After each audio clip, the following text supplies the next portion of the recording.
The 6 o'clock news starts right now. A mass fentanyl poisoning in Austin has sparked action right here in San Antonio. A batch of drugs in Austin laced with fentanyl killed 9 people and left 75 needing Narcan rescues last week. That hit too close to home for so many in our own city. Courtney Friedman talked to a group of moms who mobilized first responders, politicians, and addiction specialists to talk local solutions. Braden was a fun-loving 21-year-old who loved his Mustang, his family, his friends, his dog. But in 2020, Braden lost his life to fentanyl, a deadly drug that has made its way into all other drugs without people knowing it.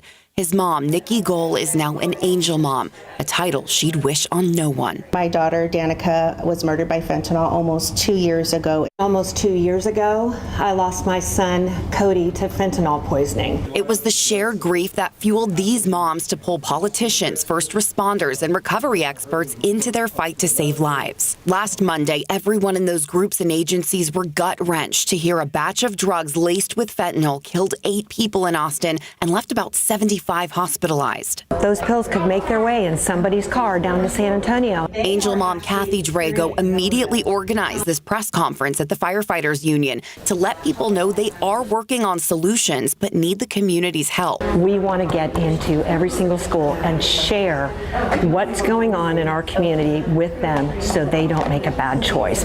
And a big part of that education is the rescue drug Narcan. I keep this in my purse at all times. It's a nasal spray, and I've learned how to use it. And these angel moms say you should too. State Representative John Lujan has been fighting alongside these moms, securing funding to put Narcan in schools and other public places. But he says it's still not enough. This next legislative session, we will be doing more, no doubt about it. And speaking of policy, he also has a message for drug dealers who likely don't know if fentanyl is in their drugs.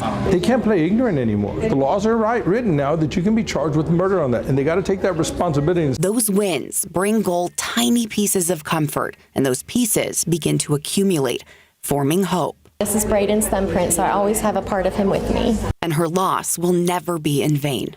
Courtney Friedman, KSAT 12 News. And if you want free Narcan, you can contact 2 of the Angel Moms organizations as well as recovery organization Cicada, and they will bring the Narcan to you. Those links are on our website, ksat.com. You can also scan this QR code on your screen. In this area, it's second only to Hurricane Harvey. A lot of comparison to that right now. Tonight, rescue teams are performing search and rescues throughout parts of Texas hit so hard by flooding. Storms have dumped over 10 inches of rain in areas between Dallas and Houston. Earlier this afternoon, Governor Greg Abbott gave an update on the state's response to the devastating flooding. He says there have been at least 3 deaths in the state due to the storms. Governor Abbott says over a third of the counties in Texas have been impacted. There now are 91 counties that have been impacted by this ravaging storm. 91 counties for which I have declared a state disaster. There are 232 responding agencies, counting state and local agencies, as well as federal, that are responding to this. Meanwhile, some floodwater is starting to recede in parts of Houston. Rochelle Turner from our sister station KPRC shows us how the high waters look at a park in East Houston. This is Meadowbrook Park behind me, and although the park is a body of water, some parts are hard to access, like this pavilion and that pier. But all morning, we've been seeing people trying to go down this road. This is off River Road here in Channelview. We actually just spoke to the driver in that white Toyota. Her name is Nikki Reed. She's a realtor, and here's more from our conversation. Yes. Nikki, what do you think about all this flooding the past few days? What has it been like for you? Actually, it's been kind of relaxing, just having to stay home. But of course, today trying to get out and check on some clients' properties and to see how things are going. But still, lots of high water around. So you actually stayed at home during the flood? Yeah. What was that like? Did you have enough food? Were you prepared? I'm always prepared, but just the day-to-day, not having to really do anything was kind of relaxing. So. And you said you're checking in on your clients. Are you a realtor? I am a realtor. Okay. Yeah. And are you concerned that some of the homes in this area might have some flood water? Potentially, yeah. Uh-huh. Are you glad that this event is over? The water's starting to recede and now people are starting that recovery process. Yeah, it's time to get back to normal. So yeah, absolutely. And guys, right after we interviewed Nikki, she came right back and told us that this road was too dangerous to drive down. It just goes to show why it's important not to drive in the floodwaters, because you don't know what's underneath. It could be debris, it could be a power line. So turn around, don't drown. Now, the water is starting to recede here in this area, and in the next few days, we're going to start seeing people go back into their homes and businesses and start the cleanup process. Reporting in East Harris County, I'm Rochelle Turner, KPRC 2 News. Relaxing for some, but an emergency for others. Salvation Army of San Antonio, they are headed to Houston to help provide relief for people affected by that flooding. A small team of staff and volunteers left for the impacted areas about 5 o'clock this morning. The crew is expected to be in the Houston area for about a week. Volunteers will be serving meals and giving out supplies to first responders and residents impacted by the flooding. Right now we have water, Gatorade, we have our Cambros, which is going to hold the food for us to get it hot. It's going to keep it hot to where we need to be. And then, of course, our volunteers, we carry all of our supplies in there, anything from first aid kits to anything that our survivors will need. If you want to make a donation to the Salvation Army's response efforts, just go to helpsalvationarmy.org. We also have a link on our website, ksat.com. And like we mentioned, there has been so much comparison over the last several days to Harvey with what's going on now. Adam, you've got to look at how much rain has actually fallen. Yeah, and these are the rainfall estimates from Doppler radar. And I did see rain gauge reports that were pretty close to these numbers, so pretty accurate. But let's just look at the rainfall across the state since last Wednesday. And you see in this animation, two big swaths of very heavy rain hit one after the other here in parts of East Texas. And that's where 12 inches or more were estimated by Doppler radar. I saw estimates on the order of 16 and 17 inches just north of Conroe. That's north of Houston, of course. That's where we've had the flooding. Around here, not much locally. Most of it was in the hill country and Edwards Plateau and then south of Highway 90 as well. Locally, right along Highway 90 and in and around San Antonio, we just didn't get in on much of the action. And we were very unlucky over the past several days. Nothing on authority radar at the moment. We have a mixture of sun and clouds, but very humid. That's going to lead to more drizzle after midnight tonight. The stickiness is going to stick around until a cold front arrives later this week. We'll talk about the changes with that front in just a bit. All right, we'll see you then. Thanks, Adam. Let's take a look at traffic out there right now. This camera's bobbing around here a little bit at I-35 North and 410, but you can see behind that column there, looks like a box truck, maybe an 18-wheeler and another vehicle off to the side there, possibly involved in an accident. But something to be aware of is certainly those drivers come around this curve that could slow things down here at I-35 and 410. Daylight and busy traffic seem to have made no difference to a person who had murder in mind. San Antonio police say someone stabbed a man to death as he sat at a bus stop. A passerby called police to the area around 9 this morning at the busy intersection of Zarzamora and West Poplar Street. Police say it appears the victim was attacked where they found him. One neighbor says he's not exactly surprised by the bold crime. Nowadays, it's totally different from back in the days. When it comes to money, drugs, and they don't care who's out there, if it's daytime, nighttime. They're out there to do their thing. Police say they don't yet know why the man was attacked. They questioned 2 people, but did not call them suspects in the case right away. Happening right now, KSAT hosting a phone bank to answer your questions about Next Gen TV. That number is 210-351-1363. KSAT made the switch to Next Gen TV this afternoon. So if you know someone who is having issues with that transition, have them reach out to us. Call takers have been answering the phones all day. We got a few taking a break right now, but they will be here throughout this evening. So KSAT is not the only TV station making this switch. Several broadcasters are doing it across the country, and this is for antenna users. So what is Next Gen TV? It's taking the over-the-air environment and making it digital. And with the old technology, the broadcasters aren't able to do any of those things.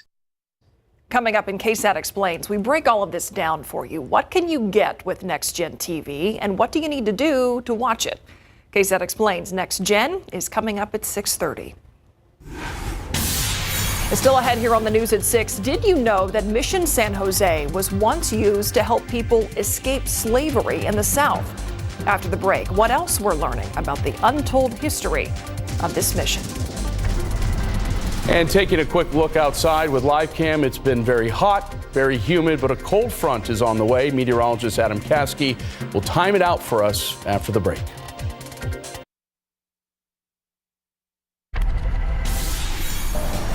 A Northeast Side hotel security guard was shot and killed over the weekend at the front steps of the place that he worked at. Tonight on Lightbeat, we hear from his loved ones and what SAPD has to say about the suspects. They are already World Heritage Sites, but one of the San Antonio missions has an added distinction, a connection to the Underground Railroad network to Mexico. Keep in mind that Texas was still part of Mexico back then. Tonight, Jesse DeGollado tells us more about the untold history of Mission San Jose that just recently came to light.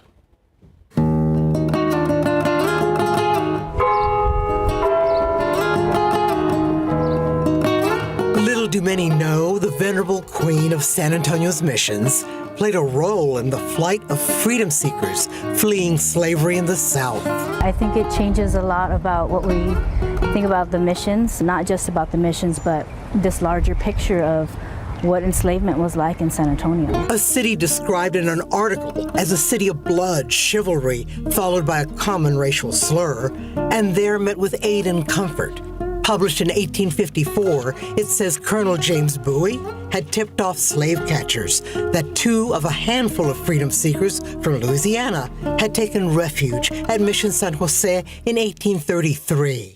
The slave catchers showed up at one of the mission gates when they were met by gunfire from the Mexican army, trying to protect the freedom seekers who were inside the mission. A slave catcher who was wounded ended up in the city jail.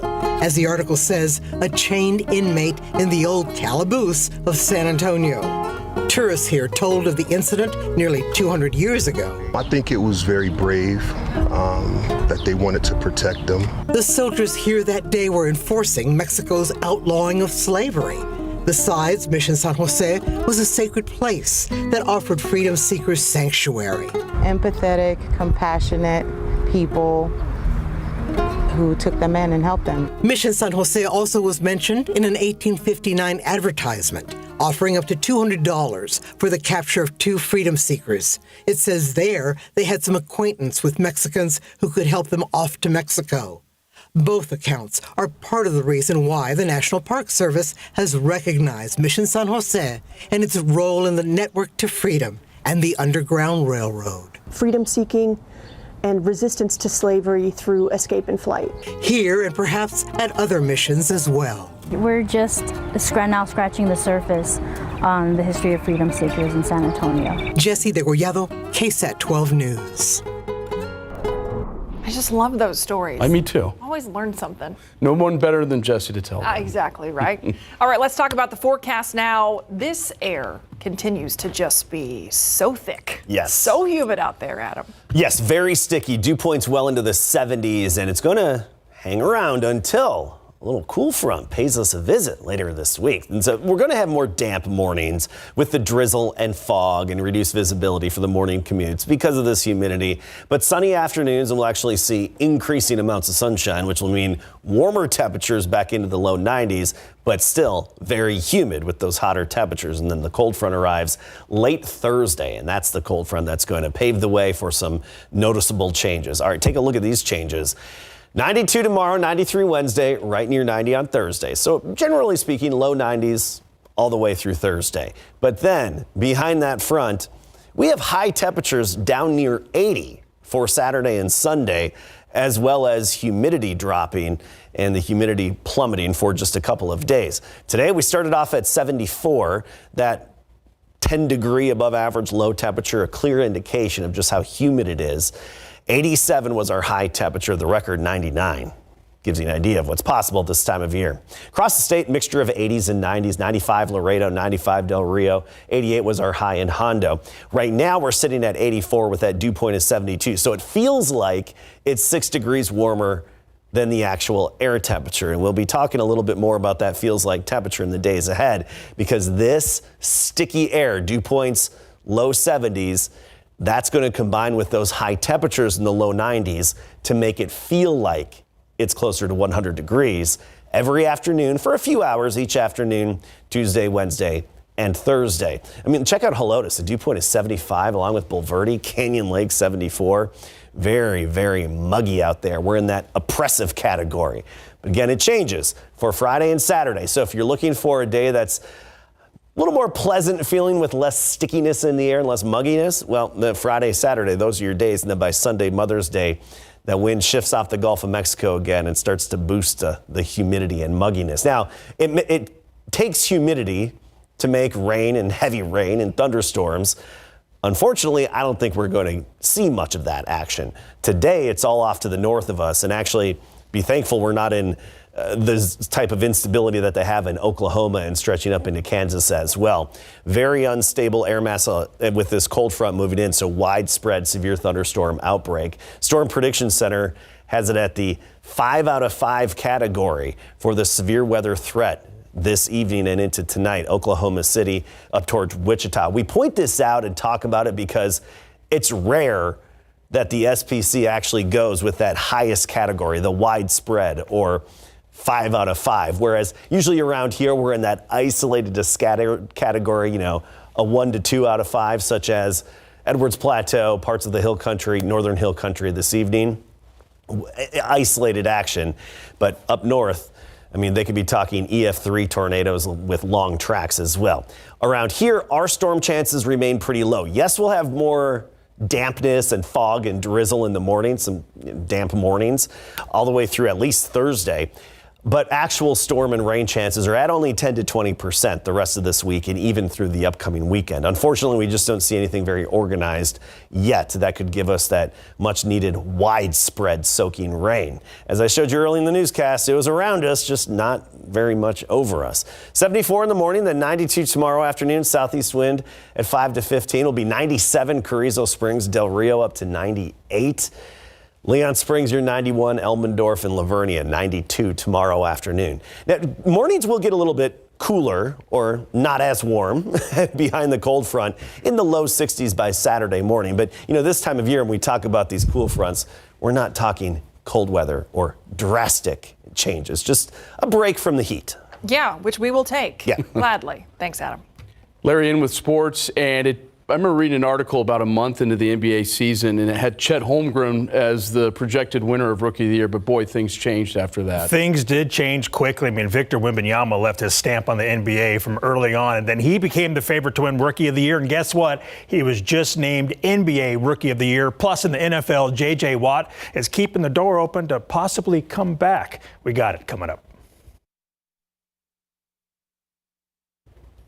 As expected, Victor Wembanyama was named the 2023-24 NBA Rookie of the Year minutes ago on TNT. He beat out the Hornets' Brandon Miller and OKC Thunder big man Chet Holmgren, winning by unanimous vote, receiving all 99 first-place votes. Now today, NBA.com ranked the 15 best rookie seasons in NBA history, and Wemby sits at number 10. Tim Duncan is 6, David Robinson, number 5. 3 Spurs in the top 10. How cool is that? Now, Victor Wembanyama is your 2023-24 NBA Rookie of the Year. We'll hear from Wemby tonight on the Night Beat. Legends of the Gridiron battled the Oaks course at TPC San Antonio this morning with Super Bowl tickets on the line. The second annual Super Bowl of Golf qualifier teed off with more than 30 NFL alumni hoping to finish atop the leaderboard for an invite to the championship playoff in the spring where they could pocket Super Bowl tickets. The NFL Alumni Association, in partnership with Truist and Whataburger, is aiming to raise $500,000 through the event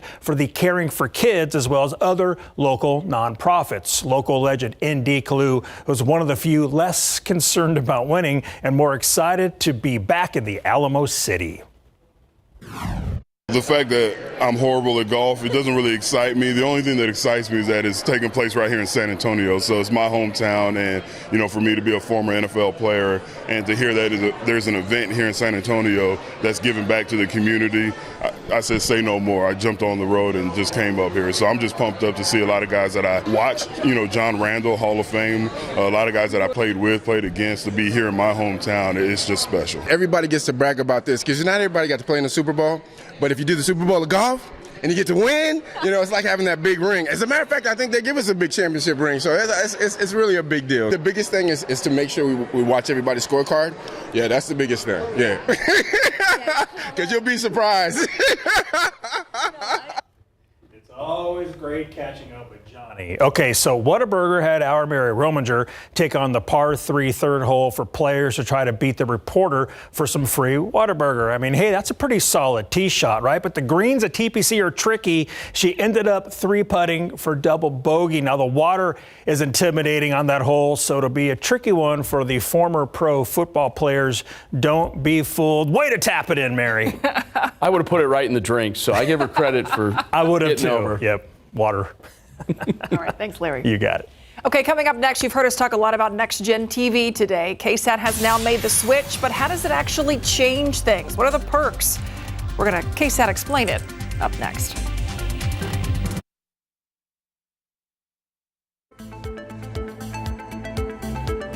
Welcome back. KSAT has made the switch to Next Gen TV. It's been about 4.5 hours since our launch this afternoon. And when we did that, our phones started blowing up with questions. Good news is we've had people here all day taking those calls from viewers with questions about how to rescan their TV so they can watch KSAT. That number to call is 210-351-1363. Next Gen TV is for viewers who watch KSAT using an antenna. So what does the switch give those viewers? Here's KSAT Explains.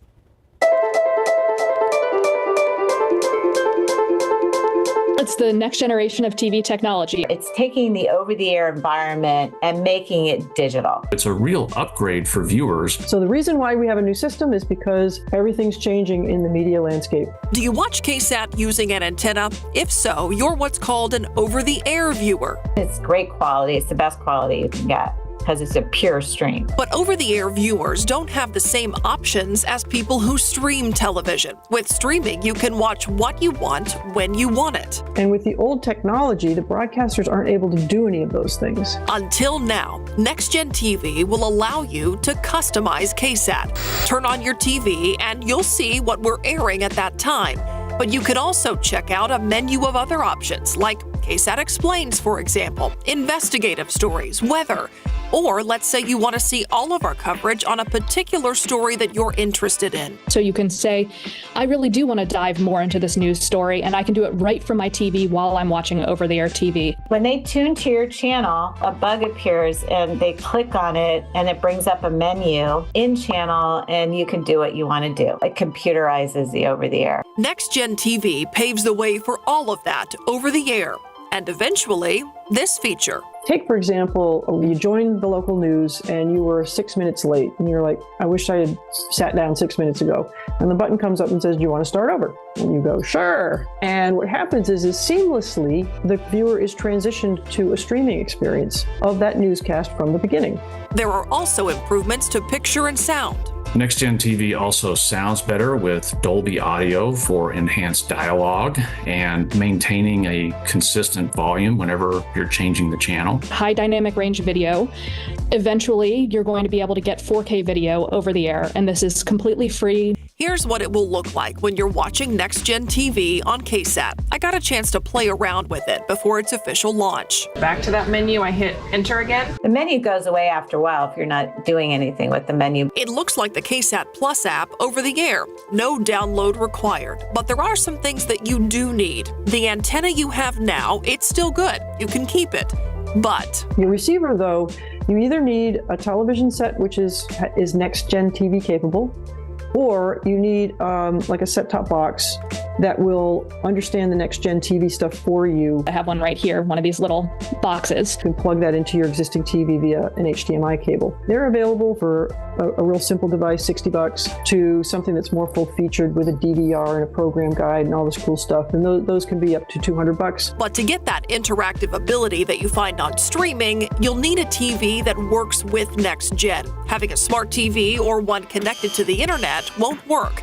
The TV must be Next Gen capable. Look for one with the Next Gen TV logo. But let's say you can't make those purchases right now, or you just don't want to. You don't have to keep watching KSAT. The FCC is requiring that broadcasters continue carrying the old signal as we add the new one. While we're simulcasting the old system and the new system, consumers need to do exactly nothing. You'll still be able to get the channel in the old standard. Stations are simulcasting in both standards for a number of years. You might remember the last big TV switch from analog to digital. In 2009, the FCC said TV stations had to make that switch.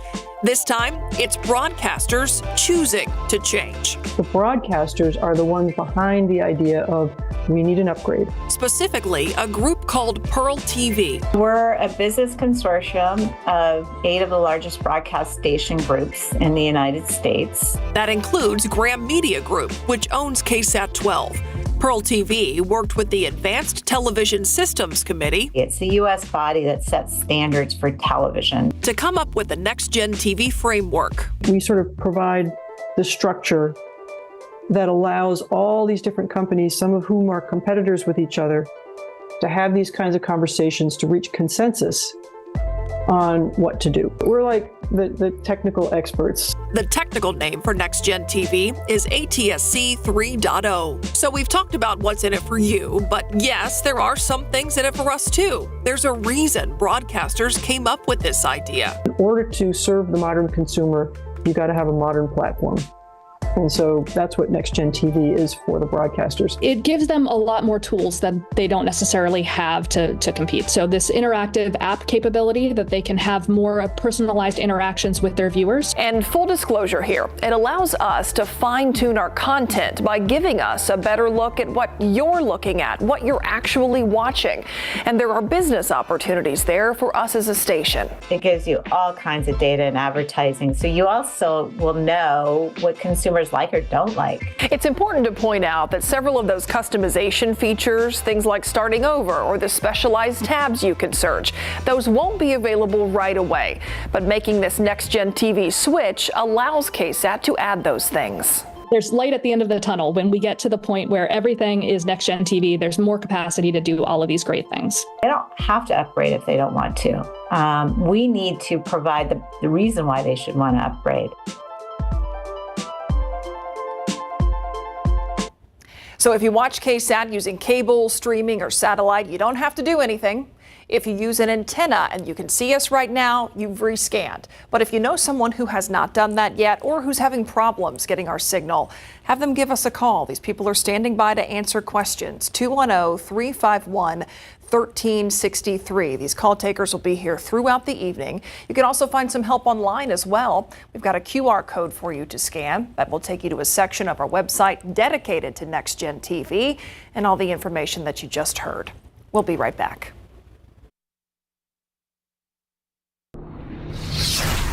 Welcome back. Now to a common argument in the bedroom, snoring. Not only can it keep your partner awake, in severe cases, it can even be life-threatening. 12 on your side's Marilyn Moritz looks at the various treatments so you and your partner can get some uninterrupted sleep. Snoring. It's more than annoying. It becomes harder to operate where, you have to be up at 6, 7 o'clock in the morning because the kids are up and you're unable to do that. That's a problem. So Manish Amin talked to his doctor about a sleep study. An overnight sleep test can detect whether you have obstructive sleep apnea, which is when your breathing pauses during sleep because something blocks your airway. If not treated, obstructive sleep apnea can cause daytime sleepiness. That's obvious, but it can also strain the heart and increase the risk of anxiety, diabetes, high blood pressure, and even stroke. So what can you do? This contraption is the primary treatment, a CPAP machine. That's continuous positive airway pressure. Users are fitted with a mask that connects to a pump that pushes air into the airway, holding it open during sleep. CPAP reduces the breathing interruptions, but patients do have complaints. It requires daily cleaning, which is another thing to add to your day-to-day routine. If the full face mask isn't for you, you may want to consider a nasal pillow or nasal mask. Another option is a custom-made dental device. These are designed to move the jaw and to shift the tongue to the front of the mouth to keep the airway open, and they can be used along with CPAP. Then there are devices like Inspire. It's implanted in the upper chest like a pacemaker. They stabilize the throat during sleep to keep the airway open. No hose or mask, so it can seem much more convenient, but it's not an easy fix and does require surgery. Sleep issues can be serious. The first step to restful sleep is to talk to your doctor. Marilyn Moritz, KSAT 12 News. I noticed Marilyn didn't mention just whacking your husband on the shoulder. But that does happen a lot. That's a common response for snoring. Normally it's an elbow. Yeah, that works too. Yeah, it's the elbow. The elbow is really effective, very effective. Yes, highly recommend that usage. It works. All right, so let's talk about our weather the rest of this evening. Warm and sticky out there, very humid. We have that southeasterly wind at 17 miles per hour, and that's keeping that humidity high. So temperatures not falling off a whole lot. By 9 o'clock, 79, midnight, we're 75, and tomorrow morning, 74 and sticky. You see that 20% chance? Very light activity. And we're going to have some drizzle and then a few sprinkles with it. We'll talk about storm chances for the rest of the week in just a bit.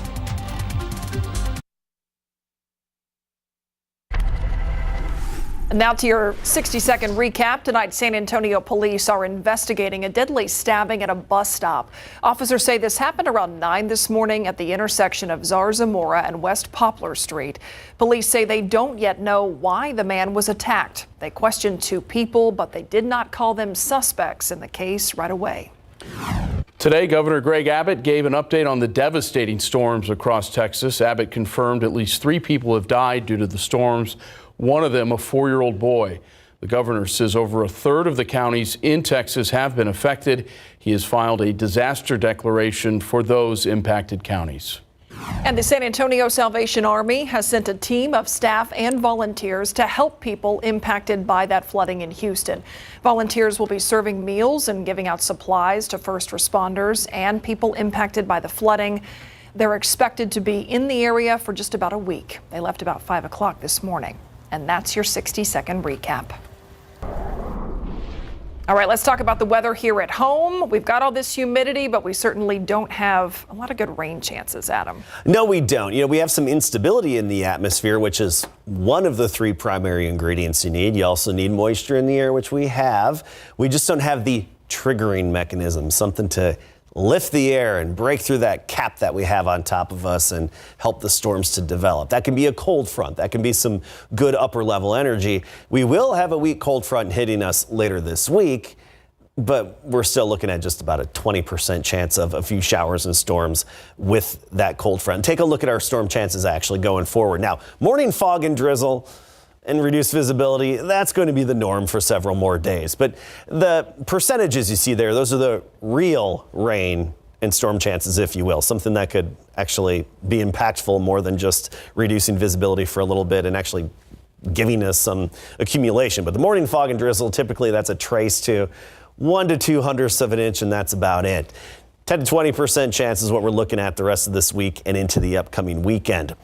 The activity right now, talking I-35 corridor in Oklahoma all the way up into Kansas and stretching northward into Nebraska. Cold front pushing eastward into a very unstable. The dynamics and thermodynamics are really, really high with this in terms of creating strong and severe thunderstorms already. Some strong and severe storms have developed and tornadoes likely in this red area in central Oklahoma from Oklahoma City up to Wichita.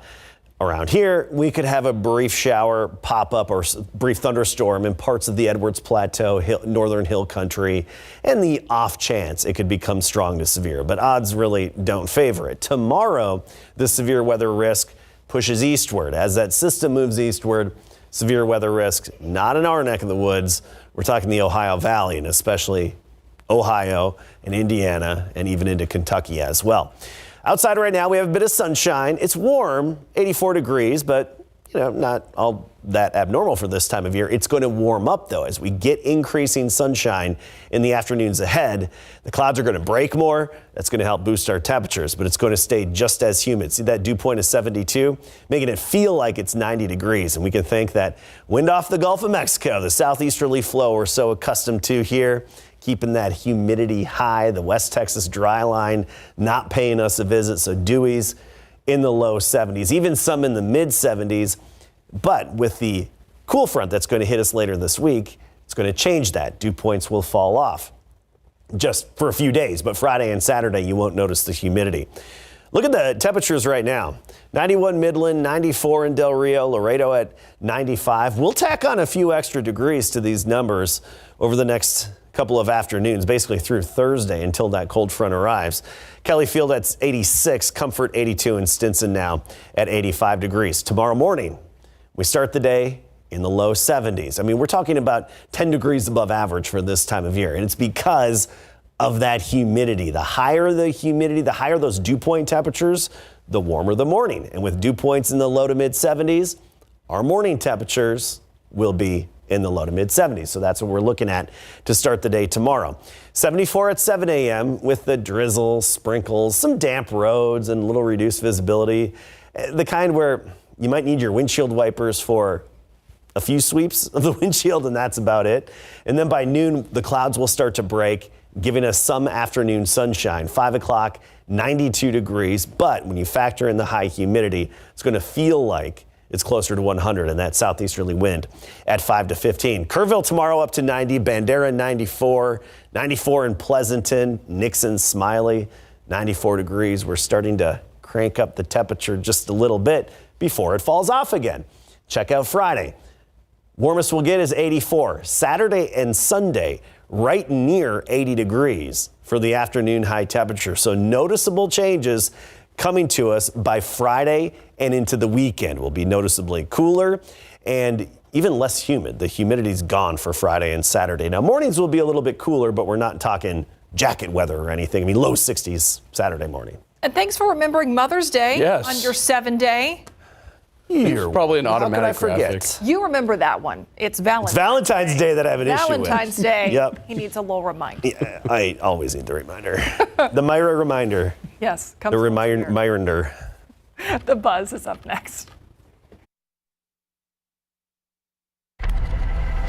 To the Buzz now, and a homeowner near Dallas learning an important lesson. Don't be so friendly to farm animals. The neighbor had been feeding some bananas to young bulls through a fence in her yard.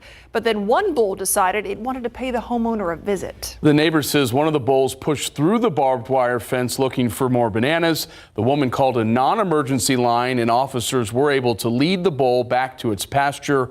No one was hurt when the bull got loose. She was just doing a nice thing. Okay, now let's talk zebras. A zebra's nearly week-long time on the run in Washington has come to an end.